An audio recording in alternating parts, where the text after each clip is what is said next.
drugs cause the child to get drugged. The drug is given to the mother to ease the labor pains and all that sort of thing. But those same drugs go into the child and causes the child to feel unfocused and out of control.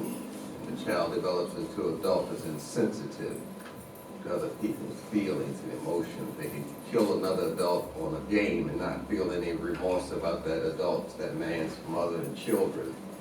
They become emotionally insensitive because of the drug-induced burden. The children become easily bored because they're used to the drug stimulating them.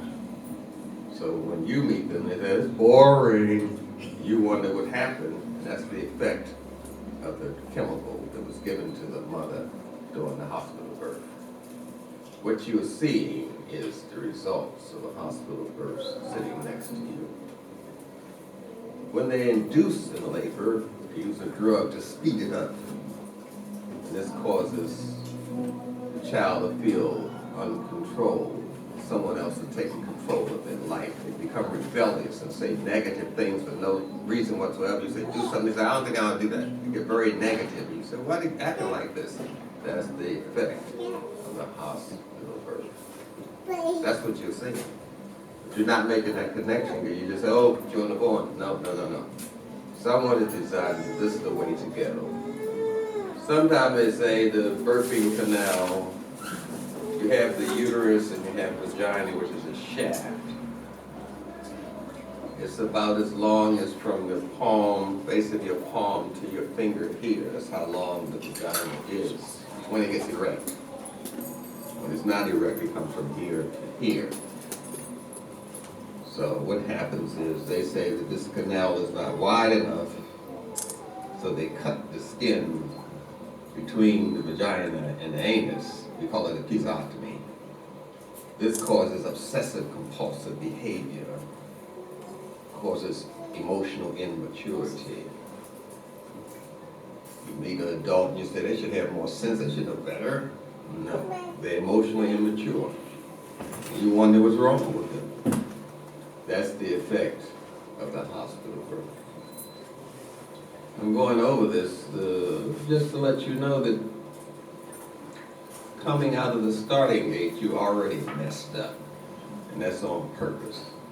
So someone can easily control you. You're looking at this, oh, they just born. No, this was done on purpose. This is part of the technology. It has nothing to do with mind control and the matrix and all those things you're talking about. If I can get to the birthing process itself, I can ruin a child for life. That's what they have done. That's what we do. I was in a branch called psychology, that's what I did in the military. I'm telling you how we set this thing up. This is not on accident. We research this stuff. If we don't have enough people researching it, we tell the professor at school, have the children write a thesis for their master's degree, pick out this subject and that subject, and you have 1,000 people researching the subject for you. You call it writing some paper for a master's degree? No, that's the research we need to manipulate and control. Done by you. You get black people to control black people. When they go to their master's degree, PhD degree, you're writing the stuff that we need to control you. You say it's some accident, I'm telling you this stuff is meticulously set up. We know the effects of a hospital birth, documented, that it causes this type of behavior. Taking the child away from the mother causes an adult to feel easily isolated and abandoned. So they always become addicted to a relationship. They go from one bad relationship to another bad relationship. They become addicted. They fear being abandoned. That's the effect of taking a baby away from the mother, putting the baby in some nursery. Feelings of abandonment, isolation. This is no accident. Not at all. We got thousands of black people in Canada, the U.S., South America, the U.K., researching this stuff for us. That's why they write their master's degree. That's why they look PhD theses. That's why you write those stupid papers in school. The teachers say, write this paper.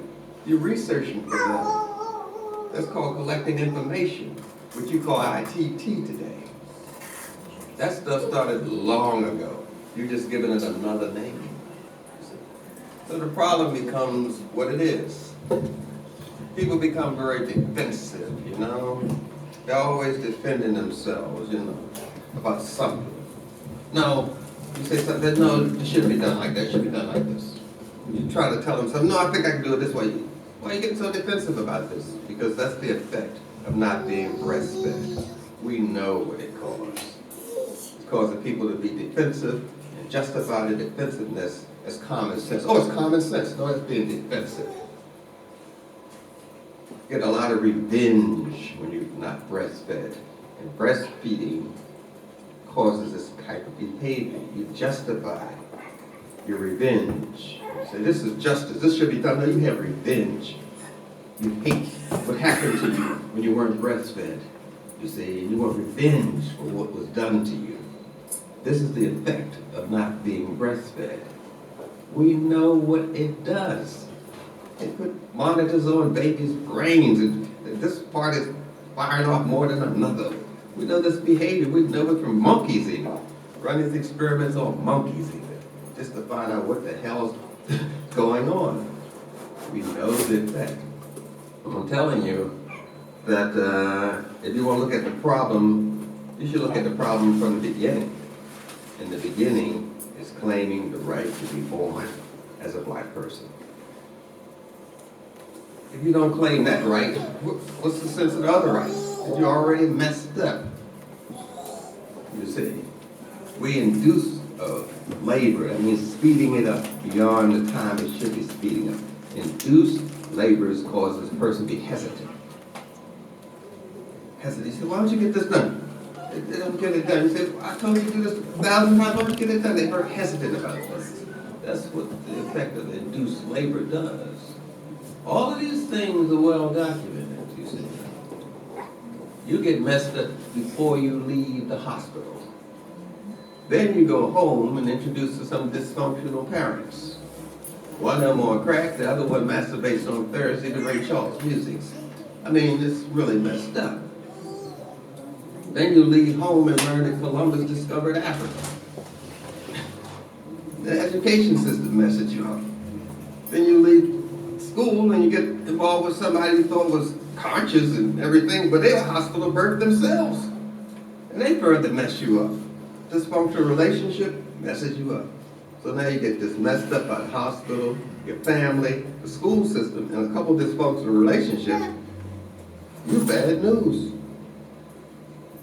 Nobody would take you out the lost and found. They just leave you there. So we got to look at this whole process for what it is.